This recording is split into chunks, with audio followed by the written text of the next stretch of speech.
Welcome back to Fables Adventures.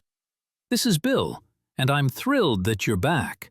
We are very much enjoying posting these audio stories daily, and we would appreciate it if you hit like or leave us a comment to let us know if you are enjoying listening to them as well.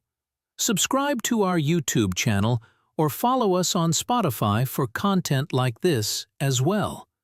It means a lot. Today's story is called The Cryptid Conspiracy. And a word of warning, this story contains psychological horror, paranoia, unsettling imagery, and reality-questioning themes. It is recommended for listeners over the age of 16. Adrian has photographic memory and works at the Cryptid Museum, where his perfect recall catches something wrong. Exhibits being replaced with forgeries. Breaking into the sealed research library, Adrian discovers journals revealing cryptids aren't animals, but something ancient, watching, waiting for humans to remember them. The curator has been hiding authentic exhibits to convince the creatures they've been forgotten. But Adrian's colleague Elena's reflection has been watching him all along. Now Adrian must escape with evidence and figure out what the Watchers want. Get ready for The Cryptid Conspiracy. The taxidermist's gift. The fluorescent lights in the basement of the Cryptid Museum hummed at a frequency that made Adrian's molars ache. He'd been cataloging the Himalayan wing for 6 hours, or maybe 7. Time moved differently down here, pooling like stump water in the corners. He stood before the Yeti display, matted fur the color of old newspaper, glass eyes that didn't track movement because they were, as his photographic memory helpfully supplied from the museum's acquisition records, dated 1987. Definitely not real. The fur had been chemically treated to look aged. He could see the inconsistency in the color saturation, could recall the exact shade from a National Geographic spread about synthetic materials used in costume design. His brain was a filing cabinet with a photographic label maker, and right now it was screaming that something didn't fit. Adrian bit the inside of his cheek. Blood, thin and metallic, pooled against his molars.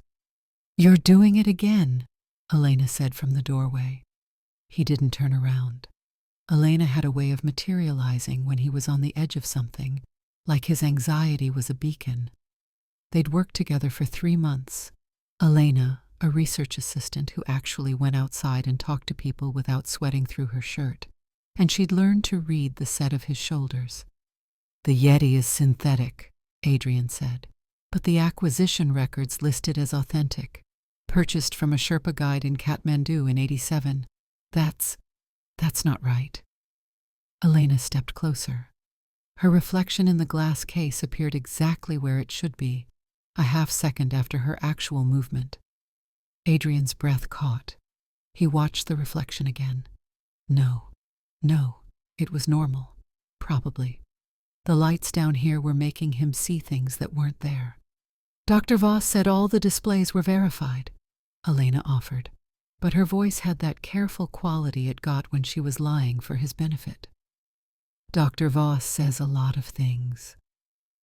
The museum's curator was a soft-spoken man in his 60s, with the kind of face that suggested he'd never experienced a strong emotion in his life.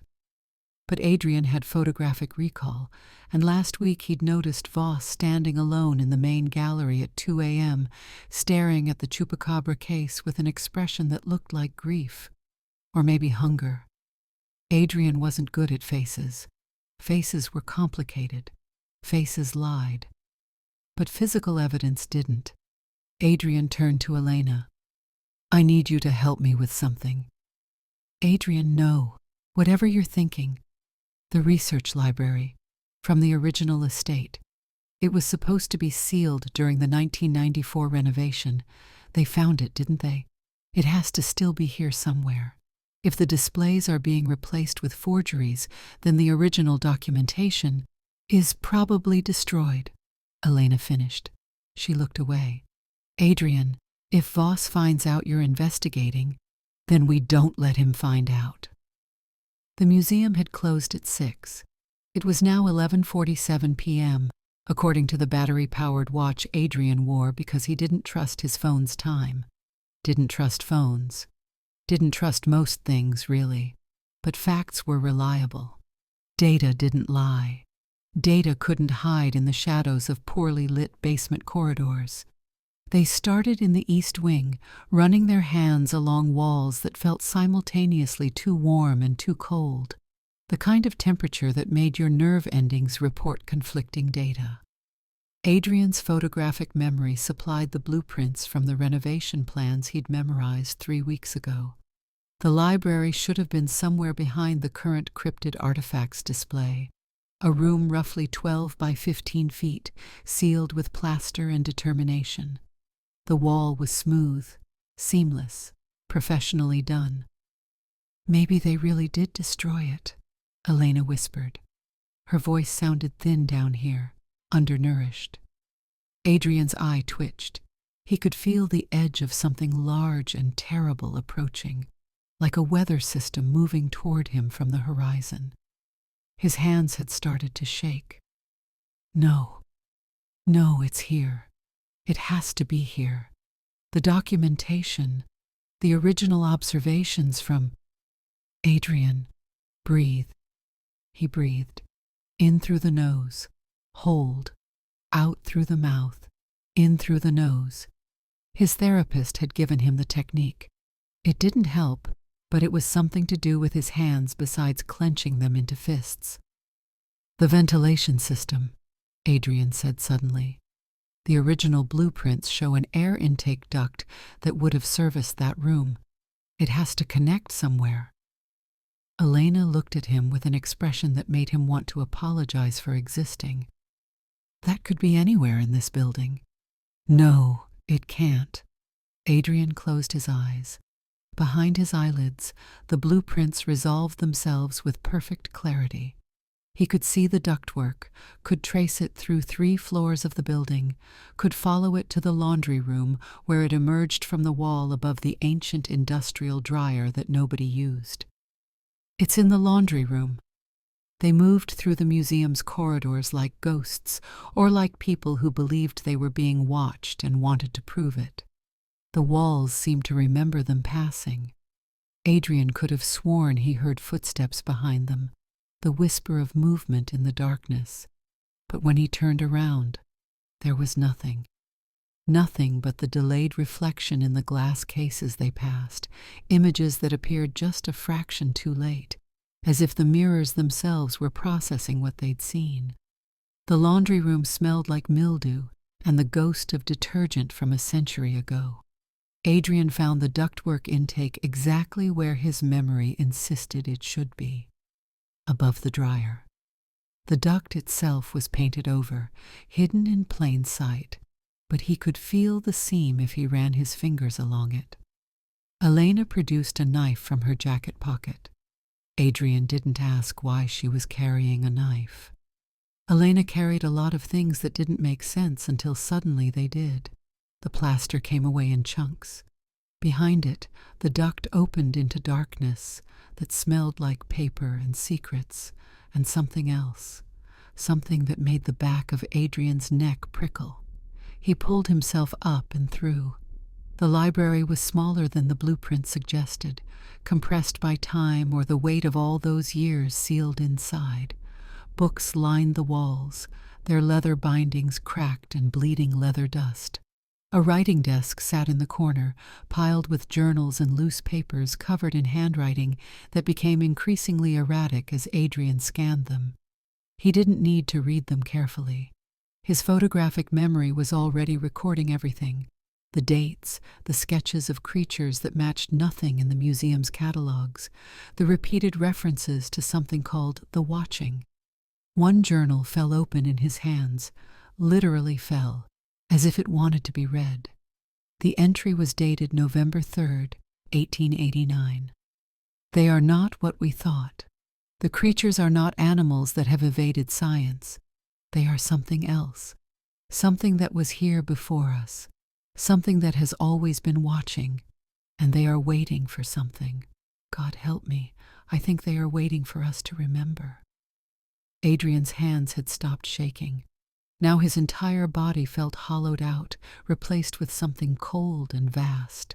The manic clarity had arrived, that brief window of time where everything made sense, where all the disconnected pieces of information in his brain suddenly formed a pattern so large and terrible that he had to sit down on the floor or risk falling.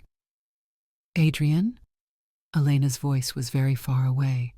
"Adrian, what's down there? What do you see?" He didn't answer because he couldn't answer.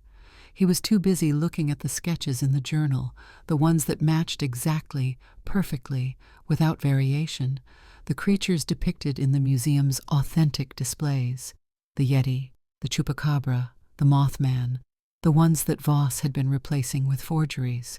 Not replacing, hiding. Adrian's photographic memory supplied the answer before his conscious mind could form the question. Voss had removed the real exhibits and replaced them with fakes. Not to fool the public, to fool the creatures themselves, to make them believe that the evidence of their existence had been erased, to make them think that they were forgotten. But the creatures weren't the ones who needed convincing, were they? Adrian stood up.